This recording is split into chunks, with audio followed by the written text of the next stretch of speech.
Hi, welcome to this third tutorial on doing statistics in Excel. In the previous video, I showed you how to compute the probabilities for binomial and Poisson distribution. In this video tutorial, I'll show you how to compute the probability for a normal distribution for a given values of population mean and standard deviation. So let's start with a simple example of customer service time. Let's assume that the customer service time is normally distributed. Let's say for ordering food in a restaurant, let's say the average customer service time or the mean is 16 minutes.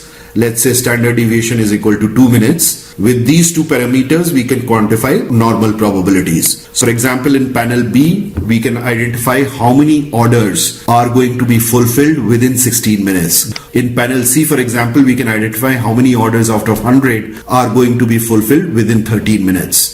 Similarly, panel D can identify how many orders out of 100 are going to take more than 13 minutes of service. So let's now compute the probabilities in each panels one by one. So for example, in the panel 1, we are asked to compute the probability of a customer service time extending from minus infinity to plus infinity. For this, there is no point in using Excel because we know that theoretically this probability is equal to 1. So we can write 1 here because this is the total area under the curve. So normal distribution extends from minus infinity to plus infinity, and this area will always be equal to 1. In the second panel, we are asked to estimate the probability of random variable, that is the food order being served within 16 minutes. So in this case, even without applying the formula, because the average is 16 and because the normal distribution is symmetric, we know that this probability will be 0.5 or 50%. But we can still use the formula. So the formula that we have to use in Excel is called as the norm.dist.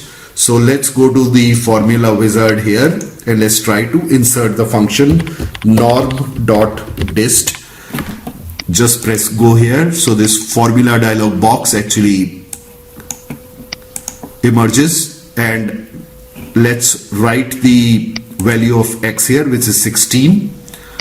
Let's write the value of mean, which is again in this particular cell, which is E8 cell.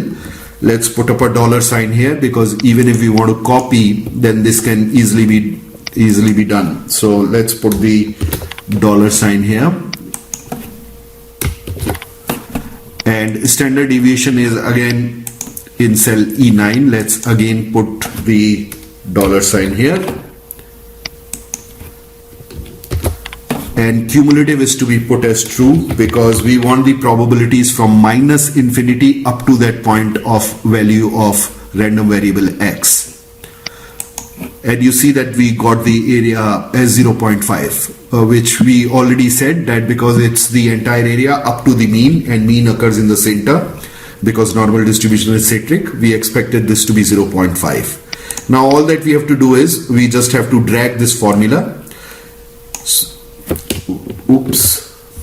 We just have to drag this formula, and you will see this is the probability which is associated with customer service time being less than 13, which means that it is 0.0668 or 6.68%. So out of 100 orders, 6.68 orders will be served within 13 minutes. Now in the panel D, we are supposed to estimate the probabilities for where the customer service time exceeds 13 minutes.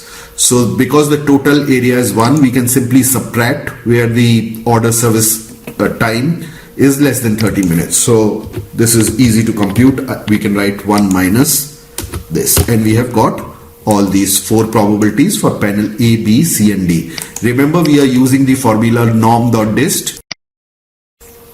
So now let's compute the probability associated with depiction of the area in panel B, which is this.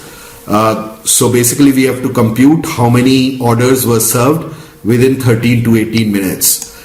So for that, we can first compute the probabilities of random variable being less than 18. And then from that, we can subtract this area in the tail, which is depicted in panel C, and we'll get the area which is left over, the gray area shown as in panel E. So now this is straightforward. We have to compute the probability where customer service time was less than 13. So we can just copy this formula from here, to here, just paste it here. And this formula also is straightforward. We can again copy, it will take the value. So this probability of service time less than 18 is 84.13%. And now we know that we can, from this, if we subtract this, we'll get the required probability. So the probability that pizza will be served within 13 to 18 minutes is 77.45%. Now for panel F, let me just delete these values. For panel F, we are supposed to compute these two probabilities in the tail, where the service time is less than 13 and where the service time is greater than 13, the sum of both. So the first one is straightforward. We have already computed this above. I'm just going to copy it. 18 we computed here, but we want the area to the right. So we just have to copy this formula here, but we need to subtract this value from 1 so that we get the area towards the right, such that the service time is greater than 18. So I have subtracted from 1, and now we can sum these two probabilities to get our answer. So basically you see everything is being derived from just one formula. A calculation of normal probabilities is relatively a straightforward process. So this is a fairly straightforward spreadsheet to develop. You can even change the value of mu and sigma to see the revised probabilities also. Let me change it to 17. You'll see all the other probabilities will change. Let me undo this. Thank you for watching. If you have liked our videos, please do subscribe to our channel.